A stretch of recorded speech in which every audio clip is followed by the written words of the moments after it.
ఉప్పు కారం పసుపు వేసి ఇలాగ చికెన్ ముక్కలుగా పట్టించి పక్కన పెట్టుకోవాలండి. 2 స్పూన్ల నెయ్యి వేసి ఉల్లిపాయలు పచ్చిమిర్చి కరివేపాకు వేయించుకుందాం. ఉల్లిపాయలు కొంచెం బాగా వేగినాక ఇదిగోండి ఈ పలావ్ సామాన్లు వేసేసుకోండి.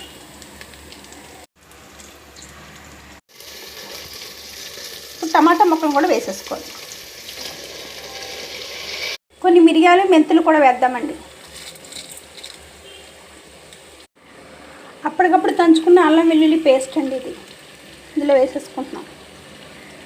కడిగి పెట్టుకున్న కొత్తిమీర పుదీనా వేసేసుకుంటున్నామండి.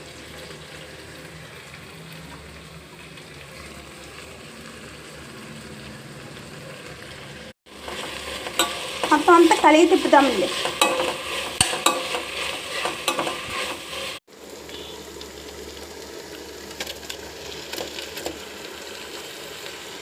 చికెన్ వేసేసుకోండి.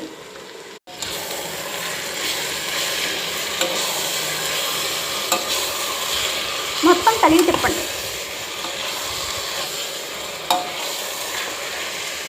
ఇందులో రైస్ వేసేసుకోండి. 4 గ్లాసులు బియ్యానికి 6 గ్లాసులు నీళ్ళు తీసుకున్నామండి. కుక్కలో పెడుతున్నాం కదా, చికెన్లో ఉన్న వాటరు ఈ వాటర్తో మొత్తం మగ్గిపోతుందండి.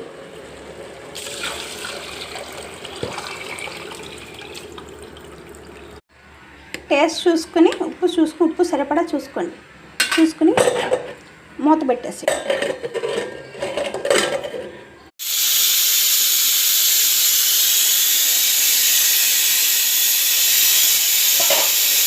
చికెన్ కర్రీ అండి.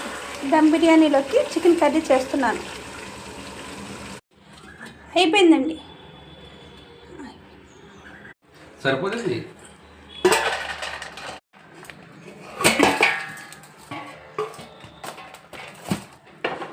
రెడీ అయిపోయిందండి చికెన్ బిర్యానీ, దమ్ బిర్యానీ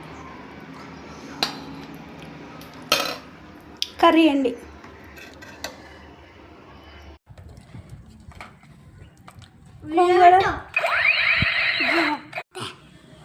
గోంగూర chicken dum biryani, chicken curry Sunday special today. రొయ్యలు కోడిగుడ్లు అండి, పచ్చి రొయ్యలు కోడిగుడ్లు.